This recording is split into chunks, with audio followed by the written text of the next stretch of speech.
ਅਸੀਂ ਨਾਗਰਿਕ ਇਸ ਟਾਈਮ ਅਸੀਂ ਸਪੇਨ 25 ਸਾਲ ਤੋਂ ਸਪੇਨ ਰਹਿੰਦੇ।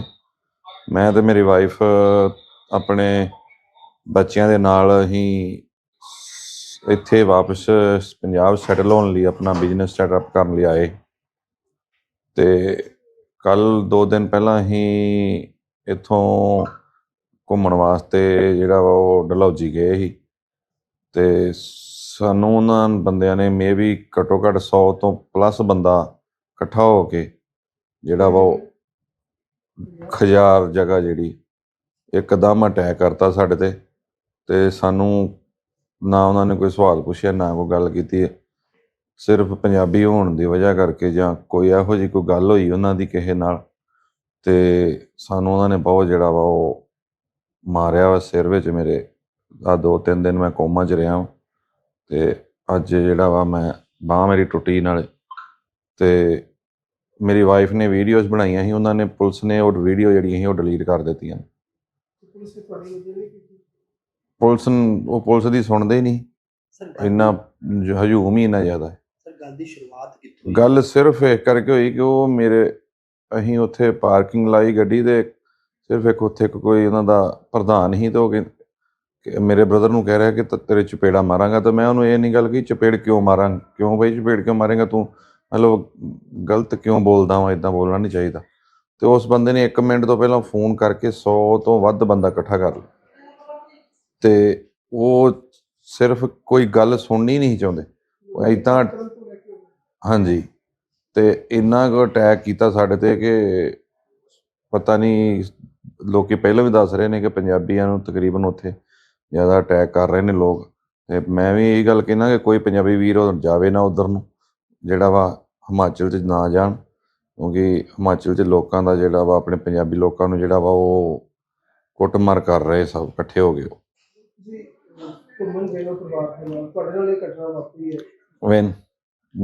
ਹਾਂਜੀ ਬਿਲਕੁਲ। ਹਾਂਜੀ ਭਾਜੀ, ਕੀ ਨਾਮ ਹੈ? ਮੇਰਾ ਨਾਮ ਪਰਮਜੀਤ ਸਿੰਘ ਹੈ ਜੀ। ਜਿਹੜੇ ਇਹ ਹਿਮਾਚਲ ਦੇ ਵਿੱਚ ਘਟਨਾ ਵਾਪਰੀ ਸਾਰੀ ਜਿਹੜੀ ਡੈਥ ਹੋਈ, ਮੁੰਡੇ ਦਾ ਕੀ ਨਾਮ ਸੀ, ਤੁਹਾਡਾ ਕੀ ਲੱਗਦਾ ਸੀ? ਉਹਦਾ ਨਾਂ ਤਾਂ ਹੈਗਾ ਜੀ ਨਵਦੀਪ ਸਿੰਘ, ਤੇ ਮੇਰੇ ਰਿਲੇਟਿਵ ਆ ਇਹ, ਠੀਕ ਆ ਜੀ। ਤੇ ਹਿਮਾਚਲ 'ਚ ਘੁੰਮਣ ਗਏ ਸੀਗੇ, ਤੇ ਬੁੱਧਵਾਰ ਰਾਤ ਨੂੰ ਇਹ ਘੁੰਮਣ ਗਏ ਆ ਜੀ, ਤੇ ਵੀਰਵਾਰ ਸਵੇਰੇ 10-10:30 ਵਜੇ ਇਹ ਘਟਨਾ ਵਾਪਰ ਗਈ ਆ। ਤੇ ਸਾਨੂੰ ਮੈਸੇਜ ਸ਼ਾਮ ਨੂੰ ਪਹੁੰਚਦੇ ਪਏ ਆ ਇੱਥੇ, ਤੇ ਵੀਡੀਓ ਲਿੰਕ ਵੀ ਅਸੀਂ ਦੇਖਦੇ ਪਏ ਆ। ਜਿਹੜੇ ਹਿਮਾਚਲ ਵਾਲਿਆਂ ਨੇ ਸ਼ਰਾਬ ਦੀ ਗੱਲ ਕਰ ਰਹੇ ਆ ਵੀ ਉਹਨਾਂ ਨੇ ਸ਼ਰਾਬ ਪੀਣ ਆਏ ਸੀ।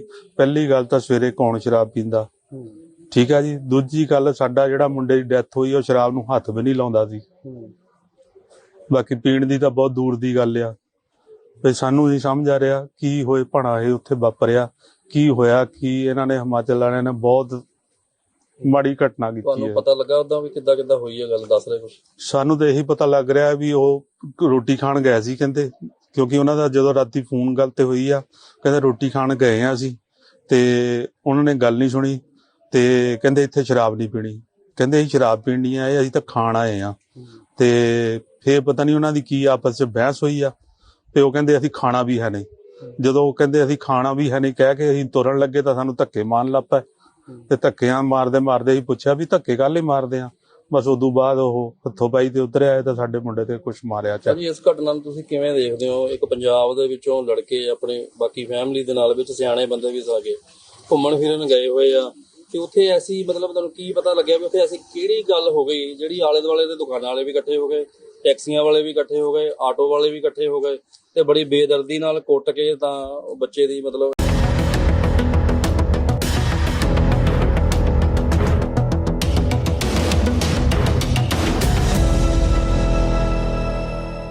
ਵਾਹਿਗੁਰੂ ਜੀ ਕਾ ਖਾਲਸਾ, ਵਾਹਿਗੁਰੂ ਜੀ ਕੀ ਫਤਿਹ। TV 84 ਦੇਖ ਰਹੇ ਸਮੂਹ ਦਰਸ਼ਕਾਂ ਨੂੰ ਮੈਂ ਅੱਜ ਦੇ ਇਸ ਦਾ ਫੋਰਟਲਾਈਜ਼ ਪ੍ਰੋਗਰਾਮ ਵਿੱਚ ਜੀ ਆਇਆਂ ਨੂੰ ਕਹਿਣਾ। ਅੱਜ ਅਸੀਂ ਜਿਸ ਮਸਲੇ ਤੇ ਗੱਲਬਾਤ ਕਰਾਂਗੇ ਉਹ ਪੰਜਾਬ ਨਾਲ ਜੁੜਿਆ ਹੋਇਆ ਆ। ਦਰਅਸਲ ਪੰਜਾਬ ਦੇ ਵਿੱਚ 2 ਜਿਹੜੇ ਵਪਾਰ ਨੇ ਉਹ ਬੜੇ ਅਹਿਮ ਸੀ। ਇੱਕ ਖੇਤੀ ਦਾ ਵਪਾਰ ਹੋ ਗਿਆ ਤੇ ਦੂਜਾ ਟਰਾਂਸਪੋਰਟੇਸ਼ਨ ਦਾ। ਤੇ ਅਸੀਂ ਦੇਖਿਆ ਕਿ ਪਿਛਲੇ ਕੁਝ ਦਹਾਕਿਆਂ ਦੇ ਵਿੱਚ ਇਹਨਾਂ ਦੋਨਾਂ ਹੀ ਵਪਾਰਾਂ ਦੇ ਵਿੱਚ ਵੱਡਾ ਜਿਹੜਾ ਆ ਘਾਟਾ ਉਹ ਦੇਖਣ ਨੂੰ ਮਿਲ ਰਿਹਾ। ਦੋਵੇਂ ਵਪਾਰ ਜਿਹੜੇ ਆ ਉਹਨਾਂ ਨੂੰ ਵੱਡੀ ਸੈਟਬੈਕ ਲੱਗੀ ਆ। ਉਹ ਭਾਵੇਂ ਸਰਕਾਰ ਦੀਆਂ ਨੀਤੀਆਂ ਹੋਣ ਜਾਂ ਉੱਥੇ ਜ਼ਮੀਨੀ ਹਾਲਾਤ ਹੋਣ, ਉਹਨਾਂ ਦੇ ਚੱਲਦੇ ਆ।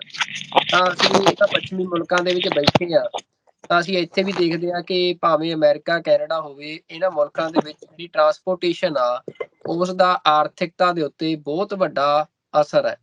ਤਾਂ ਇਸੇ ਤਰ੍ਹਾਂ ਪੰਜਾਬ ਦੀ ਆਰਥਿਕਤਾ ਦੇ ਉੱਤੇ ਵੀ ਉੱਥੋਂ ਦੀ ਜਿਹੜੀ ਟਰਾਂਸਪੋਰਟੇਸ਼ਨ ਇੰਡਸਟਰੀ ਸੀ ਉਹਦਾ ਬਹੁਤ ਵੱਡਾ ਅਸਰ ਸੀ, ਜਿਹੜੀ ਇੱਕ ਤਰ੍ਹਾਂ ਦੇ ਨਾਲ ਪੰਜਾਬ ਦੇ ਵੱਡੇ ਜਿਹੜੇ ਪਰਿਵਾਰ ਨੇ, ਵੱਡੀ ਗਿਣਤੀ 'ਚ ਪਰਿਵਾਰ ਨੇ, ਉਹਨਾਂ ਦੇ ਲਈ ਇੱਕ ਸਮਾਲ ਸਕੇਲ ਇੰਡਸਟਰੀ ਵਾਂਗ ਇੱਕ ਬਿਜ਼ਨਸ ਸੀ। ਪਰ ਹੁਣ ਇਹ ਜਿਹੜਾ ਵਪਾਰ ਆ ਖੇਤੀ ਵਾਂਗ ਹੀ ਇਹ ਵੀ ਇੱਕ ਘਾਟੇ ਦਾ ਸੌਦਾ ਉੱਥੇ ਬਣਦਾ ਜਾ ਰਿਹਾ। ਲੋਕ ਜਿਹੜੇ ਆ ਇਹਦੇ ਬਾਰੇ ਗੱਲਾਂ ਕਰ ਰਹੇ ਆ। ਤਾਂ ਇਹ ਸਾਰੀਆਂ ਗੱਲਾਂ ਬਾਰੇ ਅੱਜ ਅਸੀਂ ਗੱਲਬਾਤ ਕਰਾਂਗੇ ਆਪਣੇ ਇਸ ਪ੍ਰੋਗਰਾਮ ਦੇ ਵਿੱਚ। ਤੇ ਇੱਕ ਹੋਰ ਜਿਹੜਾ ਮੁੱਦਾ ਸਾਡੀ ਇਸ ਗੱਲਬਾਤ ਦਾ ਹਿੱਸਾ ਰਹੂਗਾ ਉਹ ਰਹੂਗਾ ਕਿ ਪੰਜਾਬ ਤੋਂ ਜਿਹੜਾ ਹਿਮਾਚਲ ਨੂੰ ਟੂਰਿਜ਼ਮ ਸੀ, ਜਿਹਦੇ ਵਿੱਚ ਕਿ ਟੈਕਸੀ ਯੂਨੀਅਨ ਜਿਹੜੀ ਆ ਉਹ ਸ਼ਾਮਲ ਹੁੰਦੀ ਆ, ਜੋ ਕਿ ਜਿਹੜੇ ਸੈਲਾਨੀ ਨੇ, ਟੂਰਿਸਟ ਨੇ, ਉਹਨਾਂ ਨੂੰ ਘੁਮਾਉਣ ਦੇ ਲਈ ਹਿਮਾਚਲ ਵਿੱਚ ਲੈ ਕੇ ਜਾਂਦੇ ਸੀ। ਪਰ ਪਿਛਲੇ ਦਿਨੀ ਹਿਮਾਚਲ ਦੇ ਵਿੱਚ ਕੁਝ ਘਟਨਾਵਾਂ ਵਾਪਰੀਆਂ ਜਿੱਥੇ ਪੰਜਾਬ ਤੋਂ ਗਏ ਲੋਕਾਂ ਨੂੰ ਹਮਲੇ ਦਾ ਸ਼ਿਕਾਰ ਹੋਣਾ ਪਿਆ। ਕੁੱਟਮਾਰ ਦੀਆਂ ਘਟਨਾਵਾਂ ਵੀ ਆਈਆਂ, ਜਿੱਥੇ ਇੱਕ ਪੁਲਿਸ ਆਫਿਸਰ ਦੇ ਨਾਲ ਕੁੱਟਮਾਰ ਦੀ ਘਟਨਾ ਹੋਈ। ਉੱਥੇ ਹੀ ਇੱਕ ਵਿਦੇਸ਼ ਤੋਂ ਆਇਆ ਜਿਹੜਾ ਪੰਜਾਬੀ ਜੋੜਾ ਸੀ, ਉਹਨਾਂ ਦੇ ਨਾਲ ਕੁੱਟਮਾਰ ਦੀ ਘਟਨਾ ਹੋਈ ਤੇ ਟੈਕਸੀ ਡਰਾਈਵਰ ਦੇ ਨਾਲ ਕੁੱਟਮਾਰ ਦੀ ਘਟਨਾ ਦਾ ਮਾਮਲਾ ਵੀ ਸਾਹਮਣੇ ਆਇਆ। ਜਿਸ ਤੋਂ ਬਾਅਦ ਪੰਜਾਬ ਅਤੇ ਚੰਡੀਗੜ੍ਹ ਦੀਆਂ ਜਿਹੜੀਆਂ ਟੈਕਸੀ ਯੂਨੀਅਨਾਂ ਨੇ, ਉਹਨਾਂ ਨੇ ਇੱਕ ਵੱਡਾ ਧਰਨਾ ਲਾਇਆ ਚੰਡੀਗੜ੍ਹ ਮੋਹਾਲੀ ਦੇ ਵਿੱਚ, ਤੇ ਇਹ ਮੰਗ ਕੀਤੀ ਗਈ ਕਿ ਜਿਹੜੀ ਉਹਨਾਂ ਦੀ ਸੁਰੱਖਿਆ ਆ ਉਹਦਾ ਬੰਦੋਬਸਤ ਕੀਤਾ ਜਾਵੇ, ਤੇ ਨਾਲ ਹੀ ਜਿਹੜਾ ਧੱਕਾ ਉੱਥੇ ਟੈਕਸੀ ਡਰਾਈਵਰਾਂ ਦੇ ਨਾਲ ਹੁੰਦਾ ਆ ਜੋ ਪੰਜਾਬ ਤੋਂ ਜਾਂਦੇ ਆ, ਉਹਨੂੰ ਰੋਕਿਆ ਜਾਵੇ। ਤਾਂ ਇਹ ਜਿਹੜਾ ਸਾਰਾ ਮਾਹੌਲ ਆ ਉਹਦੇ ਬਾਰੇ ਅੱਜ ਅਸੀਂ ਗੱਲਬਾਤ ਕਰਾਂਗੇ। ਸਾਡੇ ਨਾਲ ਪੰਜਾਬ ਤੋਂ ਆਜ਼ਾਦ ਟੈਕਸੀ ਯੂਨੀਅਨ ਦੇ ਆਗੂ ਨੇ ਜਵਾਹਰ ਸਿੰਘ ਮੱਲੀ, ਉਹ ਸਾਡੇ ਨਾਲ ਅੱਜ ਇਸ ਗੱਲਬਾਤ ਦੇ ਵਿੱਚ ਸ਼ਾਮਲ ਰਹਿਣਗੇ। ਤੇ ਮੈਂ ਜਵਾਹਰ ਸਿੰਘ ਜੀ ਤੁਹਾਨੂੰ ਜੀ ਆਇਆਂ ਨੂੰ ਕਹਿੰਦਾ TV 84 ਤੇ। ਵਾਹਿਗੁਰੂ ਜੀ ਕਾ ਖਾਲਸਾ, ਵਾਹਿਗੁਰੂ ਜੀ ਕੀ ਫਤਿਹ ਜੀ। ਵਾਹਿਗੁਰੂ ਜੀ ਕਾ ਖਾਲਸਾ, ਵਾਹਿਗੁਰੂ ਜੀ ਕੀ ਫਤਿਹ ਜੀ। ਹਾਂਜੀ ਜਵਾਹਰ ਸਿੰਘ ਜੀ, ਸਭ ਤੋਂ ਪਹਿਲਾਂ ਤਾਂ ਇਹੀ ਮੈਂ ਤੋਂ ਜਾਣਨਾ ਚਾਹੁੰਦਾ ਵੀ ਤੁਸੀਂ ਪਿਛਲੇ ਦਿਨੀ ਇੱਕ ਵੱਡਾ ਧਰਨਾ ਲਾਇਆ ਚੰਡੀਗੜ੍ਹ ਦੇ ਵਿੱਚ ਟੈਕਸੀ ਯੂਨੀਅਨਾਂ ਨੇ ਇਕੱਠੇ ਹੋ ਕੇ, ਤਾਂ ਕੀ ਵਜ੍ਹਾ ਰਹੀ ਕਿ ਤੁਹਾਨੂੰ ਧਰਨਾ ਲਾਉਣਾ ਪਿਆ? ਉਹ ਪਹਿਲਾਂ ਉਸ ਮਸਲੇ ਬਾਰੇ ਦੱਸੇ। ਦੇਖੋ ਜੀ, ਸਭ ਤੋਂ ਪਹਿਲਾਂ ਤਾਂ ਮੈਂ ਸਾਡੇ ਦੇਸ਼ ਵਿਦੇਸ਼ ਵਿੱਚ ਵਸਦੇ ਸਾਰੇ ਹੀ ਸਾਡੇ ਪੰਜਾਬੀ ਵੀਰਾਂ ਨੂੰ ਪਿਆਰ ਭਰੀ ਸਤਿ ਸ੍ਰੀ ਅਕਾਲ ਕਹਿਣਾ ਜੀ, ਔਰ ਧੰਨਵਾਦ ਕਰਦਾ ਤੁਹਾਡੇ ਚੈਨਲ ਦਾ, ਜਿਹੜੇ ਤੁਸੀਂ ਵਿਦੇਸ਼ਾਂ ਵਿੱਚ ਬੈਠੇ ਪੰਜਾਬ ਦੀ ਜਿਹੜੀ ਆ ਹਰ ਇੱਕ ਮੂਵਮੈਂਟ, ਹਰ ਇੱਕ ਗੱਲ ਜਿਹੜੀ ਬਾਹਰ ਸਾਡੇ ਭਰਾਵਾਂ ਤੱਕ ਪਹੁੰਚਾ ਰਹੇ ਹੋ। ਜਿਹੜੀ ਗੱਲ ਤੁਸੀਂ ਕੀਤੀ ਆ ਜੀ, ਵੀ ਜਿਹੜਾ ਅਸੀਂ ਪਿਛਲੇ ਸਮੇਂ ਦੇ ਵਿੱਚ ਚੰਡੀਗੜ੍ਹ ਵਿਖੇ ਜਿਹੜਾ ਧਰਨਾ ਲਾਇਆ ਸੀਗਾ, ਉਹ ਅਸੀਂ ਜੋ ਪਿਛਲੇ ਦਿਨਾਂ ਦੇ ਵਿੱਚ ਸਾਡੇ ਹਿਮਾਚਲ ਸਟੇਟ ਦੇ ਵਿੱਚ ਸਾਡੇ ਡਰਾਈਵਰ ਭਰਾਵਾਂ ਨਾਲ ਜਿਹੜੀ ਉੱਥੇ ਬਦਸਲੂਕੀ, ਕੁੱਟਮਾਰ ਹੋਈ ਆ, ਜਾਂ ਸਾਡੇ ਜਿਹੜੇ NRI ਵੀਰ ਆਏ ਹੋਏ ਸੀ, ਉੱਥੇ ਇੱਕ ਜੋੜਾ ਜਿਹੜਾ ਕਪਲ ਇੱਕ ਹਿਮਾਚਲ ਦੇ ਵਿੱਚ ਘੁੰਮਣ ਗਿਆ ਸੀਗਾ, ਉਹਨਾਂ ਨਾਲ ਕੁੱਟਮਾਰ ਹੋਈ ਸੀ। ਔਰ ਲਗਭਗ 3 ਤੋਂ 4 ਡਰਾਈਵਰਾਂ ਨਾਲ ਆ ਜਿਹੜੀ ਸਾਡੇ ਹਿਮਾਚਲ ਦੇ ਵਿੱਚ ਪੰਜਾਬ ਦੇ ਡਰਾਈਵਰਾਂ ਨਾਲ ਆ ਜਿਹੜੀ ਲਗਾਤਾਰ ਜਿਹੜੀ ਕੁੱਟਮਾਰ ਹੋਈ ਸੀਗੀ ਜੀ।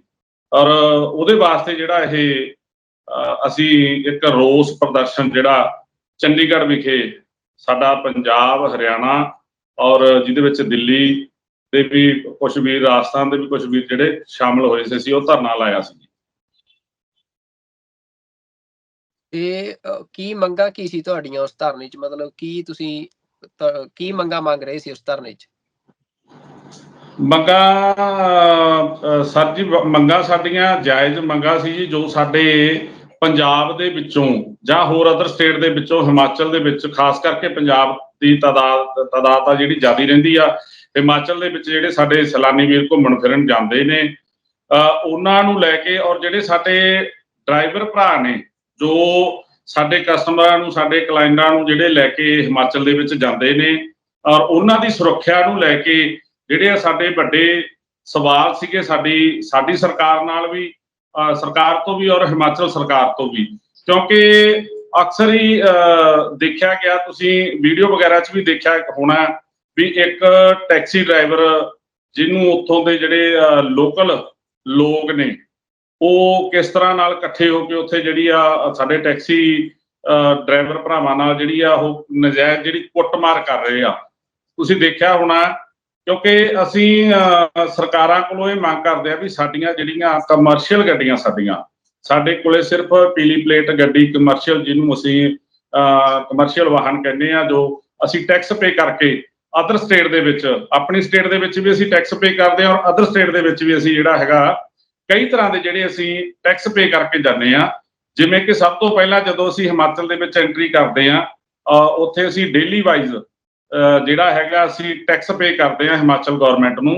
ਉਸ ਤੋਂ ਬਾਅਦ ਰੋਡ ਟੋਲ ਟੈਕਸ ਦੇ ਰੂਪ ਦੇ ਵਿੱਚ ਅਸੀਂ ਟੈਕਸ ਪੇ ਕਰਦੇ ਹਾਂ। ਉਸ ਤੋਂ ਬਾਅਦ ਜਿਹੜੀ ਵੀ ਅਸੀਂ ਵੱਡੀ ਸਿਟੀ ਦੇ ਵਿੱਚ ਜਾਂਦੇ ਹਾਂ, ਜਿਵੇਂ ਮਨਾਲੀ ਲਾ ਲਓ, ਮਨੀਕਰਨ ਲਾ ਲਓ, ਸ਼ਿਮਲਾ ਲਾ ਲਓ, ਇਸ ਤਰ੍ਹਾਂ ਦੀਆਂ ਜਿਹੜੀਆਂ ਵੱਡੀਆਂ ਸਿਟੀਆਂ, ਉੱਥੇ ਇੱਕ 300 ਰੁਪਏ ਦੀ ਪਰਚੀ ਦੇ ਰੂਪ ਦੇ ਵਿੱਚ ਅਸੀਂ ਜਿਹੜਾ ਹੈਗਾ ਗ੍ਰੀਨ ਟੈਕਸ ਦੇ ਨਾਮ ਤੇ ਜਿਹੜਾ ਸਾਡੇ ਕੋਲੋਂ ਟੈਕਸ ਲਿਆ ਜਾਂਦਾ। ਅਸੀਂ ਲਗਭਗ 3 ਤੋਂ 4 ਤਰ੍ਹਾਂ ਦੇ ਜਿਹੜੇ ਆ ਉਹ ਟੈਕਸ ਅਸੀਂ ਉੱਥੋਂ ਦੀ ਸਰਕਾਰ ਨੂੰ ਪੇ ਕਰਦੇ ਹਾਂ, ਜਿਹਦੇ ਬਾਵਜੂਦ ਉੱਥੇ ਸਾਡੇ ਡਰਾਈਵਰ ਵੀਰਾਂ ਦੀ ਮਤਲਬ ਕਿ ਕੋਈ ਵੀ ਸੇਫਟੀ ਨਹੀਂ ਹੈਗੀ ਉੱਥੇ। ਜਾਂ ਜਿਹੜਾ ਬਾਹਰਲੀ ਸਟੇਟ ਤੋਂ ਵੀਰ ਉੱਥੇ ਘੁੰਮਣ ਫਿਰਨ ਜਾਂਦਾ, ਖਾਸ ਕਰਕੇ ਸਾਡੇ ਪੰਜਾਬ ਤੋਂ, ਤੇ ਉਹਨਾਂ ਦੀ ਮੰਨ ਲਓ ਸੇਫਟੀ ਵਾਸਤੇ ਕੋਈ ਵੀ ਇਦਾਂ ਦਾ ਉੱਥੋਂ ਦੀਆਂ ਸਰਕਾਰਾਂ ਨੇ ਕੋਈ ਸੇਫਟੀ ਪੁਆਇੰਟ ਨਹੀਂ ਇਦਾਂ ਦਾ ਰੱਖਿਆ ਹੋਇਆ ਜਿੱਥੇ ਸਾਡੇ ਡਰਾਈਵਰ ਭਰਾ ਜਾਂ ਸਾਡੇ ਘੁੰਮਣ ਫਿਰਨ ਵਾਲੇ ਵੀਰ ਜਿਹੜੇ ਜਾਂਦੇ ਆ ਉਹਨਾਂ ਵਾਸਤੇ ਕੋਈ ਸੇਫਟੀ ਪੁਆਇੰਟ ਹੋਵੇ।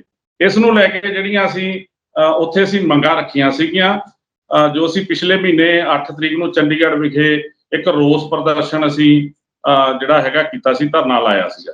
ਬਿਲਕੁਲ ਮੱਲੀ ਵੀਰ, ਮੈਂ ਇਹ ਵੀ ਤੋਂ ਜਾਣਨਾ ਚਾਹੁੰਦਾ ਵੀ ਜਿਵੇਂ ਤੁਸੀਂ ਕਿਹਾ ਵੀ ਮਤਲਬ ਤੁਸੀਂ ਇੰਨਾ ਟੈਕਸ ਭਰਦੇ ਹੋ, ਉਸ ਤੋਂ ਬਾਅਦ ਜਿਹੜੀਆਂ ਅਸੀਂ ਵੀਡੀਓਜ਼ ਦੇਖੀਆਂ ਨੇ ਉਹਨਾਂ 'ਚ ਜਦੋਂ ਜਿਹੜੇ ਆਪਣੇ ਟੈਕਸੀ ਡਰਾਈਵਰ ਖਾਸ ਤੌਰ ਤੇ ਪੰਜਾਬ ਤੋਂ ਜਾਂਦੇ ਆ ਉਹਨਾਂ ਦੇ ਉੱਤੇ ਭੀੜ ਹਮਲਾ ਕਰਦੀ ਆ, ਤਾਂ ਉੱਥੇ ਜਿਹੜਾ ਪੁਲਿਸ ਦਾ ਰਵੱਈਆ ਵੀ ਆ ਉਹ ਵੀ ਬੜਾ ਸ਼ਰਮਨਾਕ ਦੇਖਣ ਨੂੰ ਮਿਲਿਆ ਕਿ ਜਿਹੜੀ ਹਿਮਾਚਲ ਪੁਲਿਸ ਆ ਉਹ ਵੀ ਕਿਤੇ ਨਾ ਕਿਤੇ ਜਿਹੜੇ ਟੈਕਸੀ ਡਰਾਈਵਰ ਆ ਉਹਨਾਂ ਨੂੰ ਬਚਾਉਣ ਦੀ ਥਾਂ ਤੇ ਉਹ ਜਿਹੜੇ ਮਤਲਬ ਭੀੜ ਆ ਜਿਹੜੀ ਹਮਲਾ ਕਰਨ ਵਾਲੀ ਉਹਨਾਂ ਨੂੰ ਹੱਲਾਸ਼ੇਰੀ ਦਿੰਦੀ ਨਜ਼ਰ ਆਉਂਦੀ ਆ। ਤਾਂ ਇਹ ਕੀ ਮਾਹੌਲ ਮਤਲਬ ਤੁਹਾਨੂੰ ਉੱਥੇ ਤੁਸੀਂ ਕੀ ਫੀਲ ਕਰਦੇ ਹੋ?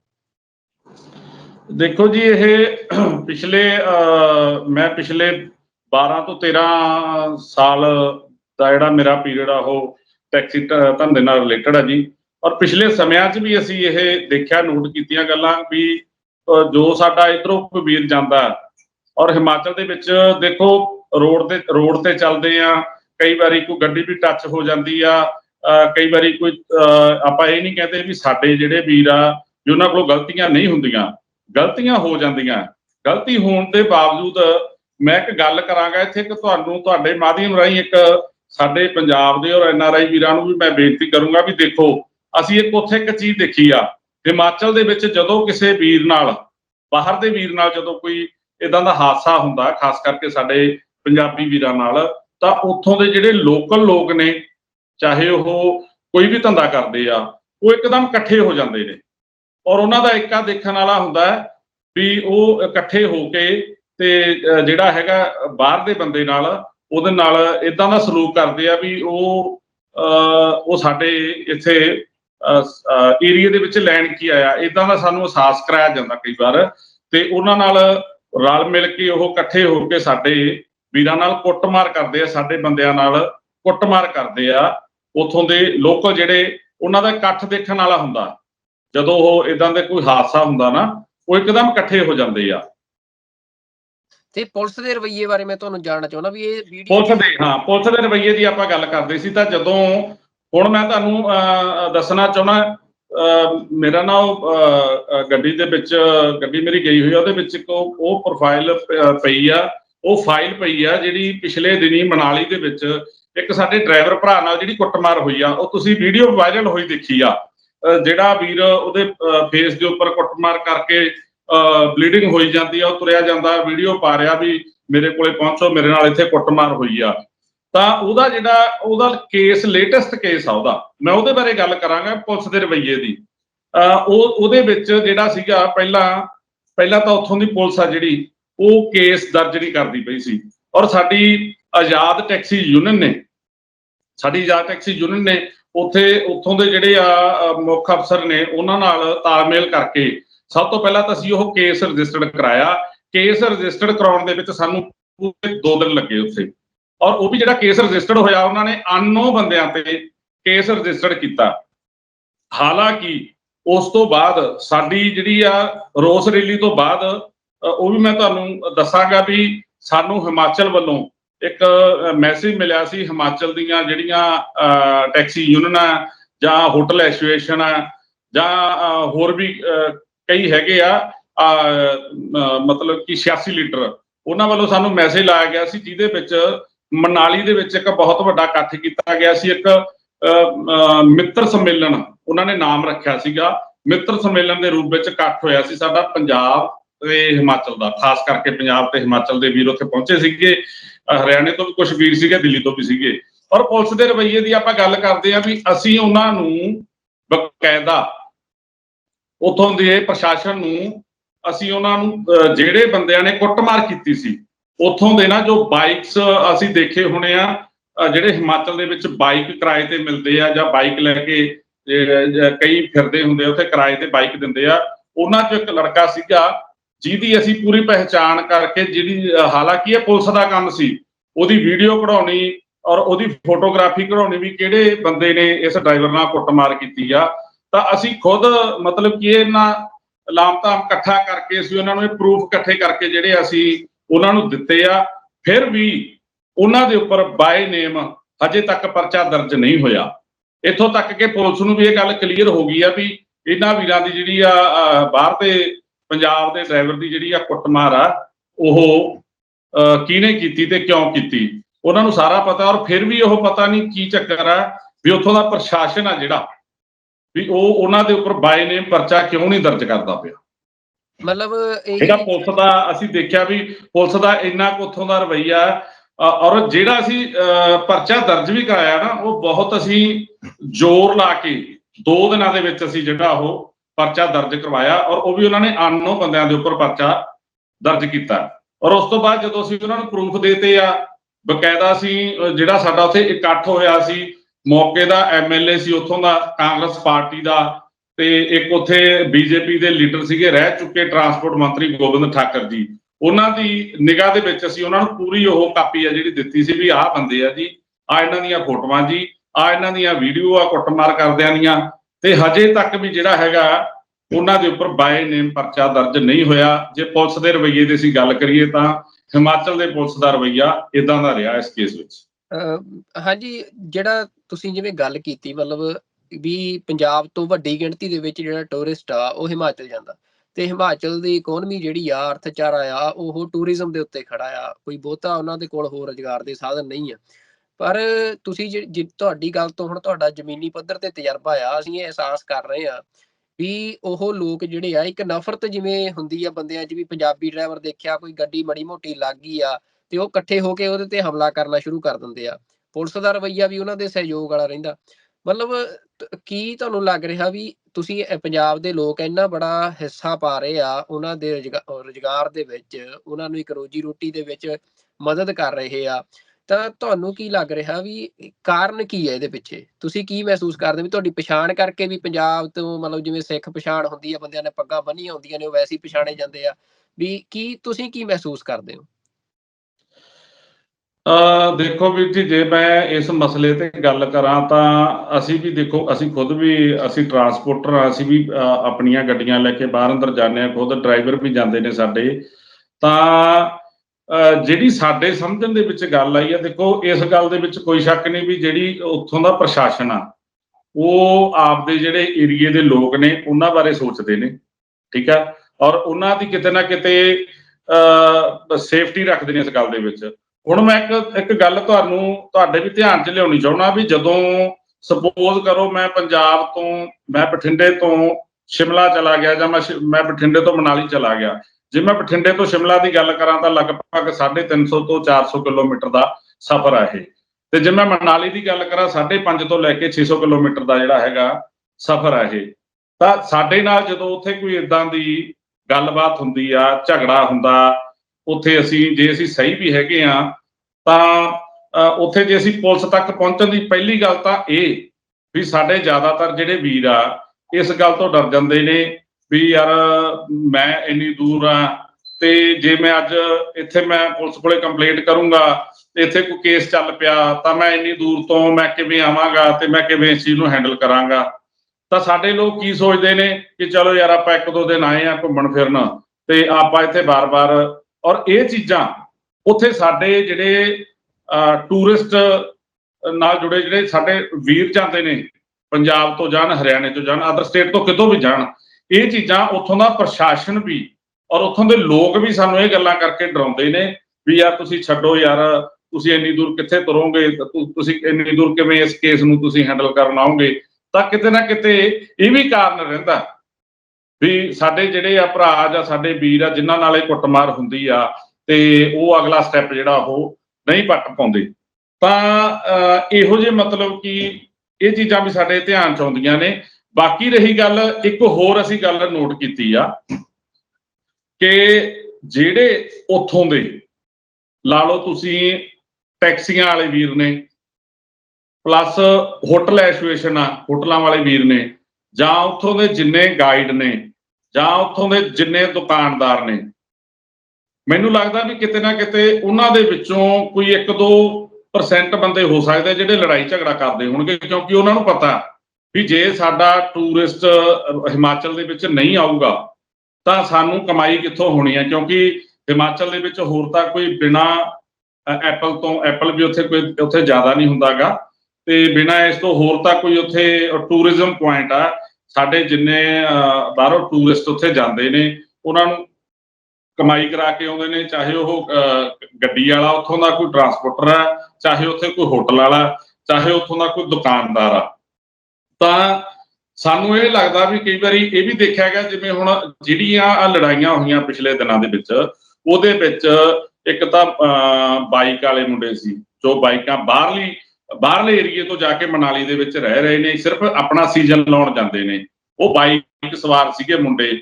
ਤੇ ਇੱਕ ਜਿਹੜੀ ਹੋਰ ਸਾਡੇ ਵੀਰ ਨਾਲ ਕੁੱਟਮਾਰ ਹੋਈ ਸੀ, ਉਹ ਵੀ ਉੱਥੋਂ ਦਾ ਇੱਕ ਲੋਕਲ ਕਾਰ ਵਾਲਾ ਵੀਰ ਸੀਗਾ, ਕੋਈ ਉਹ ਟੈਕਸੀ ਗੱਡੀ ਨਹੀਂ ਸੀਗੀ, ਉਹਦੀ ਗੱਡੀ ਨਾਲ ਗੱਡੀ ਟੱਚ ਹੋਈ ਸੀਗੀ ਤੇ ਜਿਹਦੇ ਨਾਲ ਮਤਲਬ ਕਿ ਉੱਥੇ ਬਵਾਲ ਮਚਿਆ ਔਰ ਸਾਡੇ ਡਰਾਈਵਰ ਨਾਲ ਜਿਹੜੀ ਕੁੱਟਮਾਰ ਹੋਈ। ਔਰ ਕੁੱਟਮਾਰ ਕਰਕੇ ਉਸ ਤੋਂ ਬਾਅਦ ਉਹਨੂੰ ਇਹ ਅਹਿਸਾਸ ਕਰਾਇਆ ਗਿਆ ਵੀ ਤੇਰੇ ਪਿੱਛੇ ਕਿਸੇ ਨੇ ਆਉਣਾ ਨਹੀਂ, ਤੂੰ ਇੰਨੀ ਦੂਰ ਕਿੱਥੇ ਆਏਗਾ, 600-700 ਕਿਲੋਮੀਟਰ ਤੇ ਕਿੱਥੇ ਚੱਲ ਕੇ ਆਇਆ ਕਰੇਗਾ।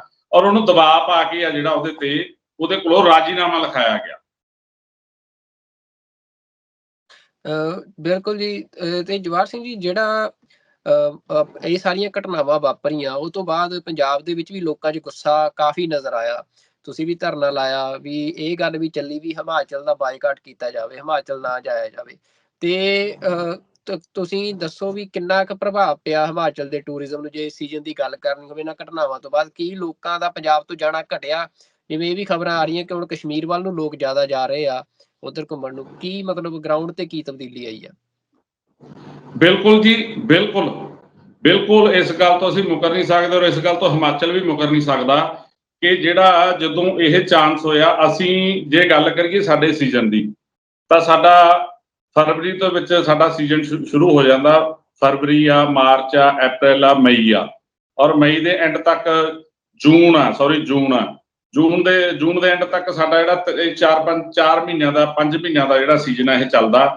ਜਿਹੜਾ ਇਸ ਵਾਰ ਜਿਹੜਾ ਰੌਲਾ ਪਿਆ, ਰੌਲੇ ਤੋਂ ਬਾਅਦ ਜੇ ਮੈਂ ਖੁਦ ਮੇਰੀ ਗੱਲ ਕਰਾਂ ਤਾਂ ਮੇਰੇ 4 ਤੋਂ 5 ਟੂਰ ਆ ਜਿਹੜੇ ਉਹ ਕੈਂਸਲ ਹੋਏ ਆ, ਜਿਹੜੇ ਪੰਜਾਬ ਤੋਂ ਹਿਮਾਚਲ ਜਾਣੇ ਸੀਗੇ, ਤੇ ਲੋਕਾਂ ਨੇ ਟੂਰ ਆ ਜਿਹੜੇ ਉਹ ਕੈਂਸਲ ਕਰਵਾਤੇ ਵੀ ਉੱਥੇ ਮਾਹੌਲ ਠੀਕ ਨਹੀਂ ਹੈਗਾ ਤੇ ਅਸੀਂ ਉੱਥੇ ਨਹੀਂ ਜਾਣਾ। ਤੇ ਜੇ ਉੱਥੇ ਸਾਡੇ ਵੀਰ ਭਰਾ ਨਹੀਂ ਗਏ, ਕੋਈ ਨਹੀਂ ਗਿਆ ਜੀ ਉੱਥੇ, ਕਿਉਂਕਿ ਅਸੀਂ ਉਹਨਾਂ ਦਿਨਾਂ ਦੇ ਵਿੱਚ ਫਿਰ ਉਹਨਾਂ ਨੇ ਮਨਾਲੀ ਦੀ ਮੈਂ ਗੱਲ ਕਰਾਂ, ਮਨਾਲੀ ਸਿਟੀ ਏਦਾਂ ਦਾ ਮਤਲਬ ਕਿ ਸ਼ਹਿਰ ਆ, ਤੁਹਾਨੂੰ ਪਤਾ ਵੀ ਮਸ਼ਹੂਰ ਆ। ਉੱਥੇ ਸਾਡਾ ਜਿਹੜਾ ਟੂਰਿਜ਼ਮ ਆ, ਮੇਰੇ ਖਿਆਲ ਦੇ ਵਿੱਚ 50 ਤੋਂ 60%, 70% ਜਿਹੜਾ ਹਿਮਾਚਲ ਦੇ ਵਿੱਚ ਟੂਰ ਜਾਂਦਾ, 70% ਜਿਹੜਾ ਉਹ ਮਨਾਲੀ ਦੇ ਵਿੱਚ ਜਾਂਦਾ। ਉਹ 70% ਲੋਕ ਨੇ ਉਹ ਮਨਾਲੀ ਦੇ ਵਿੱਚ ਜਾਂਦੇ ਨੇ। ਔਰ ਉੱਥੋਂ ਦੀਆਂ ਜਿਹੜੀਆਂ ਯੂਨੀਅਨਾਂ ਸੀ, ਉੱਥੋਂ ਦੀ ਹੋਟਲ ਐਸੋਸੀਏਸ਼ਨ ਸੀ, ਔਰ ਉਹਨਾਂ ਨੇ ਸਾਡੇ ਤੱਕ ਪਹੁੰਚ ਕੀਤੀ। ਉਹਨਾਂ ਨੇ ਜਿਹੜਾ ਮੈਂ ਤੁਹਾਨੂੰ ਗੱਲ ਕੀਤੀ ਆ ਪਹਿਲਾਂ ਵੀ, ਇੱਕ ਮਿੱਤਰ ਸੰਮੇਲਨ ਵੀ, ਮਿੱਤਰਤਾ ਸੰਮੇਲਨ ਵੀ ਉਹਨਾਂ ਨੇ ਇੱਕ ਪ੍ਰੋਗਰਾਮ ਰੱਖਿਆ ਉੱਥੇ, ਜਿਹਦੇ ਵਿੱਚ ਲਗਭਗ ਸਾਡੇ ਮੇਨ ਸਾਡੇ ਜਿਹੜੇ ਮੈਂਬਰ ਸੀਗੇ 250 ਤੋਂ 300 ਮੈਂਬਰ ਸਾਡਾ ਉੱਥੇ ਪਹੁੰਚਿਆ ਸੀਗਾ ਜੀ। ਸਾਡੇ ਲਾ ਲਓ ਪੰਜਾਬ ਦੇ ਜ਼ਿਲ੍ਹਿਆਂ ਦੇ, ਕੁਝ ਹਰਿਆਣੇ ਦੇ ਸੀ, ਕੁਝ ਸਾਡੇ ਦਿੱਲੀ ਦੇ ਵੀਰ ਸੀਗੇ। ਸਾਡੇ ਮੇਨ 250-300 ਜਿਹੜਾ ਵੀਰ ਆ ਉੱਥੇ ਪਹੁੰਚਿਆ ਸੀ। ਔਰ ਉੱਥੇ 3 ਨਾਈਟ ਲਈ ਉਹਨਾਂ ਨੇ ਪ੍ਰੋਗਰਾਮ ਰੱਖਿਆ ਸੀਗਾ ਹਿਮਾਚਲ ਦੇ ਟੈਕਸੀ ਆਪਰੇਟਰ, ਟੈਕਸੀ ਯੂਨੀਅਨਾਂ ਤੇ ਹੋਟਲ ਐਸੋਸੀਏਸ਼ਨ ਤੇ ਨਾਲ ਜਿੰਨੇ ਵੀ ਟੂਰਿਜ਼ਮ ਨਾਲ ਜਿਹੜੇ ਰਿਲੇਟਡ ਨੇ, ਲਗਭਗ 5 ਤੋਂ 6 ਜਿਹੜੇ ਸਿਸਟਮ ਦੇ ਵਿੱਚ ਕੰਮ ਕਰਦੇ ਨੇ, ਉਹਨਾਂ ਨੇ ਜਿਹੜਾ ਉੱਥੇ ਪ੍ਰੋਗਰਾਮ ਰੱਖਿਆ ਸੀ, ਸਾਨੂੰ ਬੁਲਾਇਆ ਸੀ ਵੀ ਤੁਸੀਂ ਆਓ, ਆਪਾਂ ਬੈਠ ਕੇ ਇਹਦਾ ਜਿਹੜਾ ਹੈਗਾ ਮਸਲਾ ਹੱਲ ਕਰਦੇ ਆ। ਕਿਉਂਕਿ ਉਹਨਾਂ ਦੀ ਵੀ ਜਿਵੇਂ ਆਪਾਂ ਪੰਜਾਬੀ 'ਚ ਕਹਿ ਦਿੰਦੇ ਆ ਜੀ, ਚੀਕ ਨਿਕਲ ਗਈ ਸੀ ਉਹਨਾਂ ਦੀ ਵੀ, ਕਿਉਂਕਿ ਉਹਨਾਂ ਦੇ 1.5-2 ਮਹੀਨੇ ਹੋਰ ਸੀਜ਼ਨ ਦੇ ਪਏ ਸੀ ਅਜੇ, ਜਿਹੜਾ ਕਿ ਸੀਜ਼ਨ ਅੱਧ ਵਿਚਾਲੇ ਜਿਹੜਾ ਹੈਗਾ ਖਤਮ ਹੋ ਗਿਆ, ਤੇ ਉਹਨਾਂ ਨੂੰ ਇਸ ਚੀਜ਼ ਦਾ ਮਤਲਬ ਕਿ ਖਾਮਿਆਜ਼ਾ ਭੁਗਤਣਾ ਪਿਆ। ਔਰ ਤਾਂ ਹੀ ਉਹਨਾਂ ਨੇ ਜਿਹੜਾ ਸਾਨੂੰ ਬੁਲਾ ਕੇ ਉੱਥੇ ਜਿਹੜਾ ਮੀਟਿੰਗ ਦਾ ਸੱਦਾ ਦਿੱਤਾ ਤੇ ਸਾਡੇ ਨਾਲ ਜਿਹੜਾ ਮੀਟਿੰਗ ਕੀਤੀ, ਮਿੱਤਰ ਸੰਮੇਲਨ ਜਿਹੜਾ ਅਸੀਂ ਰੱਖਿਆ। ਔਰ ਉਹਦੇ ਵਿੱਚ ਮੈਂ ਦੱਸ ਦੇਣਾ ਚਾਹੁੰਦਾ ਤੁਹਾਨੂੰ ਵੀ ਸਾਡੀ 10 ਤੋਂ 12 ਮੈਂਬਰਾਂ ਦੀ ਜਿਹੜੀ ਆ ਕਮੇਟੀ ਇੱਕ ਤਿਆਰ ਹੋਈ ਆ, ਹਿਮਾਚਲ ਤੇ ਪੰਜਾਬ ਦੀ ਖਾਸ ਕਰਕੇ, ਵੀ ਜੇ ਅਦਰਵਾਈਜ਼ ਕੋਈ ਉੱਥੇ ਇਦਾਂ ਦਾ ਕੋਈ ਹਾਦਸਾ ਹੁੰਦਾ ਆਉਣ ਵਾਲੇ ਸਮੇਂ ਦੇ ਵਿੱਚ, ਸਾਡੇ ਪੰਜਾਬ ਦੇ ਡਰਾਈਵਰ ਨਾਲ ਜਾਂ ਸਾਡੇ ਪੰਜਾਬ ਦੇ ਕਿਸੇ ਟੂਰਿਸਟ ਨਾਲ ਉੱਥੇ ਕੁੱਟਮਾਰ ਹੁੰਦੀ ਆ, ਤਾਂ ਜਿਹੜੀ ਉੱਥੋਂ ਦੀ ਟੀਮ ਆ ਉਹ ਦੇਖੂਗੀ ਸਾਨੂੰ ਪੰਜਾਬ ਤੋਂ ਚੱਲ ਕੇ ਜਾਣ ਦੀ ਜ਼ਰੂਰਤ ਨਹੀਂ। ਔਰ ਜੇ ਉਹਨਾਂ ਦੇ ਡਰਾਈਵਰ ਨਾਲ ਕੋਈ ਗੱਲਬਾਤ ਸਾਡੇ ਪੰਜਾਬ ਦੇ ਵਿੱਚ ਹੁੰਦੀ ਆ, ਤਾਂ ਜਿਹੜਾ ਹੈਗਾ ਸਾਡੀ ਇੱਥੋਂ ਦੀ ਟੀਮ ਦੇਖੂਗੀ, ਉਹਨਾਂ ਨੂੰ ਇੱਥੇ ਆਉਣ ਦੀ ਲੋੜ ਨਹੀਂ। ਸਹੀ ਨੂੰ ਸਹੀ ਕਿਹਾ ਜਾਊਗਾ ਤੇ ਗਲਤ ਨੂੰ ਗਲਤ ਕਿਹਾ ਜਾਊਗਾ। ਬਿਲਕੁਲ ਜੀ। ਜਵਾਹਰ ਸਿੰਘ ਜੀ, ਹੁਣ ਮੈਂ ਮਤਲਬ ਅਖੀਰ 'ਚ ਜਿਹੜੀ ਤੁਸੀਂ ਆ ਸਾਰੀ ਸਥਿਤੀ ਦੱਸੀ ਆ, ਤੁਹਾਡਾ ਬੜਾ ਧੰਨਵਾਦ। ਕਿਉਂਕਿ ਬਾਹਰਲੇ ਵਿਦੇਸ਼ਾਂ ਤੋਂ ਵੀ ਬੜੇ ਲੋਕ ਜਿਹੜੇ ਆ ਉਹ ਘੁੰਮਣ ਜਾਂਦੇ ਨੇ, ਮਤਲਬ ਪੰਜਾਬ ਜਾਂਦੇ ਨੇ, ਪੰਜਾਬ ਤੋਂ ਗਾਂਹ ਵੀ ਫਿਰ ਮਨਾਲੀ ਜਾਂ ਕਿਤੇ ਘੁੰਮਣ ਜਾਂਦੇ ਨੇ, ਉਹਨਾਂ ਲਈ ਇਹ ਜਾਣਕਾਰੀ ਬੜੀ ਜ਼ਰੂਰੀ ਆ। ਤੇ ਹੁਣ ਅਖੀਰ ਦੇ ਵਿੱਚ ਮੈਂ ਜੇ ਟੈਕਸੀ ਟਰਾਂਸਪੋਰਟ ਦੀ ਗੱਲ ਕਰਾਂ ਤਾਂ ਜਾਂਦੇ ਜਾਂਦੇ ਸਾਨੂੰ ਇਹ ਵੀ ਦੱਸੋ, ਜਿਵੇਂ ਪੰਜਾਬ ਦੇ ਵਿੱਚ ਟਰੱਕ ਯੂਨੀਅਨ ਦਾ ਕੰਮ ਸੀ ਉਹ ਬੜਾ ਜ਼ੋਰਾਂ ਤੇ ਸੀ ਕਿਸੇ ਸਮੇਂ, ਉਹਦੇ ਵਿੱਚ ਅੱਜ ਕੱਲ੍ਹ ਬੜੀ ਮੰਦੀ ਆਈ ਹੋਈ ਆ, ਲੋਕ ਟਰਾਂਸਪੋਰਟੇਸ਼ਨ ਦਾ ਕੰਮ ਖੇਤੀ ਵਾਂਗ ਹੀ ਛੱਡ ਰਹੇ ਆ।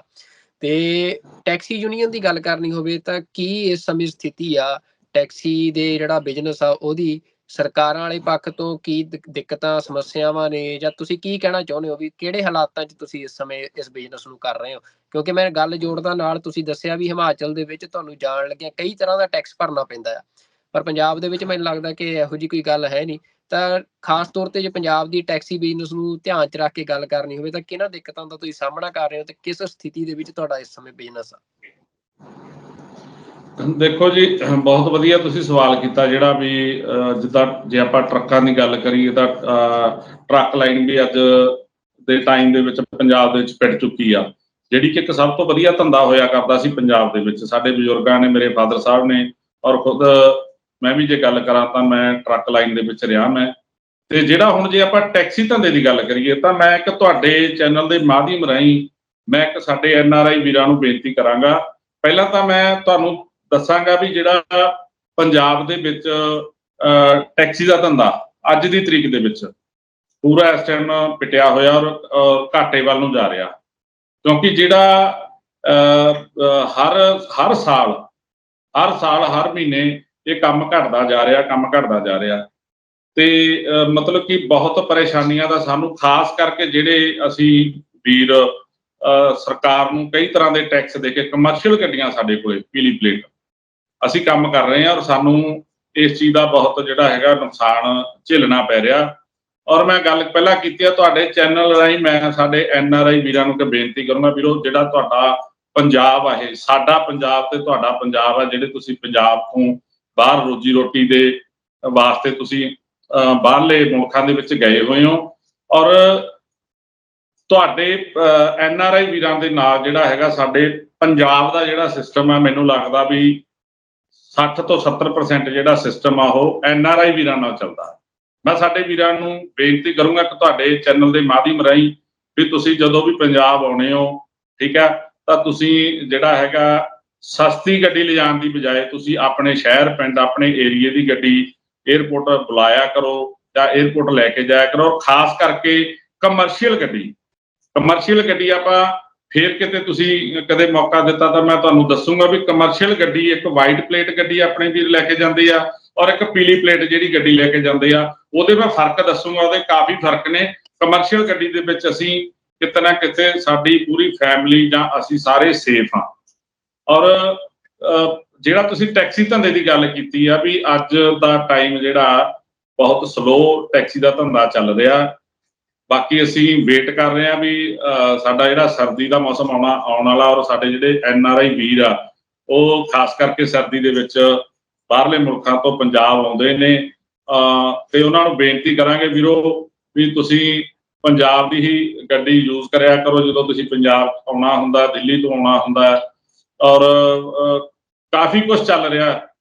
ਜੇ ਤੁਸੀਂ ਡਿਟੇਲ ਦੇ ਵਿੱਚ ਪੁੱਛੋਗੇ ਤਾਂ ਮੈਂ ਤੁਹਾਨੂੰ ਇਹਦੇ ਤੇ ਬਾਅਦ ਦੇ ਵਿੱਚ ਪੂਰੀ ਡਿਟੇਲ ਦੇ ਵਿੱਚ ਦੱਸਾਂਗਾ ਵੀ ਪ੍ਰਾਈਵੇਟ ਗੱਡੀ ਜਿਹੜੀ ਅਸੀਂ ਟੈਕਸੀ ਯੂਜ਼ ਕਰਦੇ ਹਾਂ ਤੇ ਜਿਹੜੀ ਟੈਕਸੀ ਗੱਡੀ ਉਹਦਾ ਫਰਕ ਕੀ ਆ।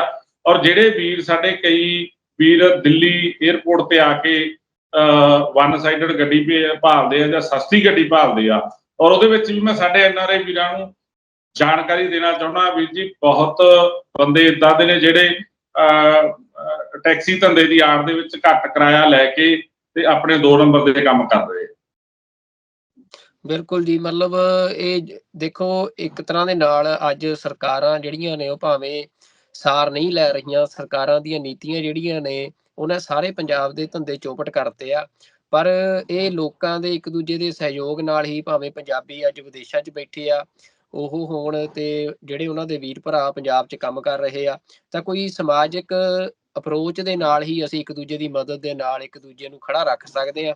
ਤਾਂ ਇਹ ਜ਼ਰੂਰ ਅਸੀਂ ਵੀ TV 84 ਦੇ ਰਾਹੀਂ ਇਹ ਬੇਨਤੀ ਆਪਣੇ ਦਰਸ਼ਕਾਂ ਨੂੰ ਕਰਦੇ ਆ ਕਿ ਜਦੋਂ ਤੁਸੀਂ ਪੰਜਾਬ ਜਾਣਾ ਆ ਵਿਦੇਸ਼ਾਂ ਤੋਂ, ਕਿਉਂਕਿ ਸਾਡੇ ਬਹੁਤਾਤ ਜਿਹੜੇ ਦਰਸ਼ਕ ਨੇ ਉਹ ਅਮਰੀਕਾ, ਕੈਨੇਡਾ, ਆਸਟ੍ਰੇਲੀਆ ਇਹਨਾਂ ਮੁਲਕਾਂ ਦੇ ਵਿੱਚ ਬੈਠੇ ਆ, ਤੇ ਜਦੋਂ ਵੀ ਤੁਸੀਂ ਪੰਜਾਬ ਜਾਣਾ ਹੈ ਤਾਂ ਕੋਸ਼ਿਸ਼ ਕਰੋ ਕਿ ਕਿਸੇ ਨਾ ਕਿਸੇ ਆਪਣੇ ਵੀਰ ਨੂੰ ਜੋ ਉੱਥੇ ਕੰਮ ਕਰ ਰਿਹਾ ਆ, ਟੈਕਸੀ ਦਾ ਕੰਮ ਕਰ ਰਿਹਾ, ਕਿਸੇ ਵੀ ਤਰ੍ਹਾਂ ਦਾ ਕੰਮ ਕਰ ਰਿਹਾ, ਉਹਨੂੰ ਜਿਹੜਾ ਆ ਕੰਮ ਦਿੱਤਾ ਜਾਵੇ ਤੇ ਉਹਨੂੰ ਭਾਵੇਂ ਤੁਹਾਡੇ ਇਲਾਕੇ ਦਾ ਹੋਵੇ ਕਿਸੇ ਵੀ ਤਰ੍ਹਾਂ, ਜਿਵੇਂ ਵੀਰ ਜੀ ਹੋਰਾਂ ਨੇ ਗੱਲ ਕੀਤੀ ਕਿ ਉਹ ਸਾਰਾ ਟੈਕਸ ਵੀ ਭਰ ਰਹੇ ਆ, ਸਾਰਾ ਕੁਛ ਆ, ਪਰ ਉਸ ਤੋਂ ਇਲਾਵਾ ਸਰਕਾਰ ਦੀਆਂ ਜਿਹੜੀਆਂ ਨੀਤੀਆਂ ਨੇ ਉਹ ਛੋਟੇ ਜਿਹੜੇ ਸਾਡੇ ਟੈਕਸੀ ਯੂਨੀਅਨ ਵਾਲੇ ਵੀਰ ਜਿਨ੍ਹਾਂ ਕੋਲ 1-1, 2-2 ਗੱਡੀਆਂ ਨੇ, 4-4 ਗੱਡੀਆਂ ਨੇ, ਉਹਨਾਂ ਦੇ ਕੰਮ ਚੌਪਟ ਕਰਕੇ ਤੇ ਬੜੀਆਂ ਜਿਹੜੀਆਂ ਫਰਮਾਂ ਨੇ ਉਹਨਾਂ ਦੇ ਕੰਮ ਵਧਾਏ ਜਾ ਰਹੇ ਆ। ਹਾਂਜੀ, ਤੁਸੀਂ ਕੁਝ ਕਹਿਣਾ ਚਾਹੁੰਦੇ ਹੋ? ਅੱਜ ਮੈਂ ਤੁਹਾਡੀ ਗੱਲ ਰੋਕਣੀ ਚਾਹੁੰਦਾ ਸੀਗਾ, ਗੱਲ ਮੈਂ ਇਸੇ ਕਰਕੇ ਰੋਕਣੀ ਚਾਹੁੰਦਾ ਸੀਗਾ ਕਿ ਜੋ ਅਸੀਂ ਪੰਜਾਬ ਦੇ ਵਿੱਚ ਅਸੀਂ ਆਪਣਾ ਰੁਜ਼ਗਾਰ ਕਰਕੇ, ਅਸੀਂ ਆਪਣੀ ਮਿਹਨਤ ਕਰਕੇ ਅਸੀਂ ਪੰਜਾਬ ਦੇ ਰੈਵਨਿਊ ਦੇ ਵਿੱਚ ਵਾਧਾ ਕਰਦੇ ਹਾਂ, ਪੰਜਾਬ ਗੌਰਮੈਂਟ ਨੂੰ ਅਸੀਂ ਟੈਕਸ ਦਿੰਦੇ ਹਾਂ, ਗੌਰਮੈਂਟਾਂ ਤੋਂ ਤਾਂ ਅਸੀਂ ਕੋਈ ਆਸ ਨਹੀਂ ਰੱਖਦੇ ਕਿਉਂਕਿ ਅਸੀਂ ਸਾਰੀਆਂ ਸਰਕਾਰਾਂ ਦੇਖ ਲਈਆਂ। ਠੀਕ ਹੈ, ਜੋ ਇਸ ਵਾਰ ਸਰਕਾਰ ਆਈ ਹੈ ਇਹ ਪਿਛਲੀਆਂ ਸਰਕਾਰਾਂ ਤੋਂ ਵੀ ਗਿਰੀ ਹੋਈ ਸਰਕਾਰ ਆ, ਜਿਹੜੀ ਸਾਡੇ ਧੰਦੇ ਨੂੰ ਲੈ ਕੇ ਮਤਲਬ ਕਿ ਕੋਈ ਉਹ ਹੈ ਨਹੀਂ। ਸਭ ਤੋਂ ਵੱਧ ਜਿਹੜੀ ਹੈਗੀ ਆ ਟੈਕਸੀ ਲਾਈਨ ਆ ਜਿਹੜੀ ਸਭ ਤੋਂ ਵੱਧ ਰੈਵਨਿਊ ਦਿੰਦੀ ਆ ਸਰਕਾਰ ਨੂੰ।